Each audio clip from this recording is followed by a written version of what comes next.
na ingewezekana kifo kumshikilia. Ndugu wapenzi, Bwana Yesu asifiwe sana. Shairi langu latoka katika Matendo ya Mitume sura ya 2 mstari wa 14 tena mstari wa 22 hadi wa 33. Karibu upate kubarikiwa. Pentekoste ilikuwa, Petero alisimama, 11 hawakapazia akisema, mnisikize kwa kuwa Waisraeli nasema, na ingewezekana kifo kumshikilia. Yesu wa Nazareti ni Mungu alimthibitisha, ishara alizofanya ni miujiza kuyapasha, alozifanya manani kwake kwetu kufikisha, na ingewezekana kifo kumshikilia.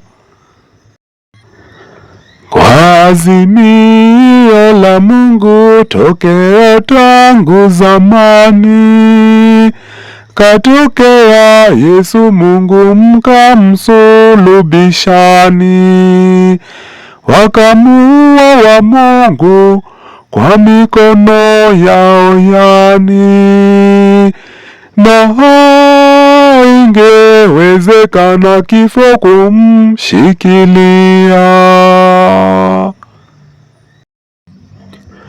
Na Mungu alimwopoa utumwa wa mautini, tena akamfufua asishikiliwe kuzimu.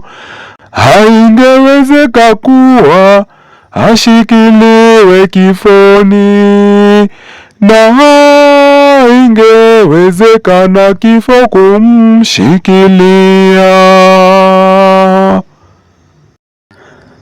Daudi alisemea juu yake Kristo Bwana, daima namwona pia mbele yangu huyu Bwana, yupo kuume amekaa, nisitikisike tena, na ingewezekana kifo kumshikilia. Nina furaha moyoni, ulimi washangilia, mwili unatumaini, maana yu nami pia.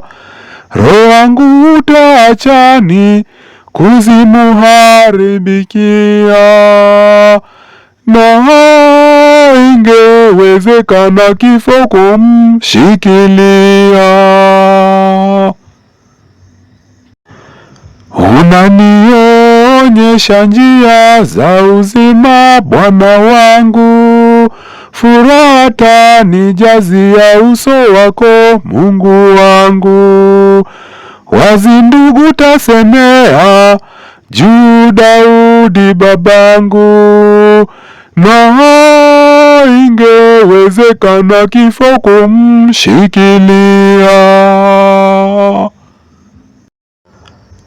Alikufa akazikwa, kaburi lake twaona, nabii pia alikuwa kiapo, Mungu kamfana, mzao wake takuwa enzini katika Bwana, na ingewezekana kifo kumshikilia. Lisema lioneshwa ufufuko wake Kristo, kuzimuni hakuachwa kuoza mwili wa Kristo. Yesu amefufuliwa, nasi shahidi wa Kristo, na ingewezekana kifo kumshikilia. Kapalizwa na kuwekwa kwake Mungu kuumeni, Roho tukaahidi watakatifu wa Rabani, Roho tukamiminiwa mshuhudiavyo yani, na ingewezekana kifo kumshikilia, na ingewezekana kifo kumshikilia, na ingewezekana kifo kumshikilia, na ingewezekana kifo kumshikilia, na neno litasimama. Amina.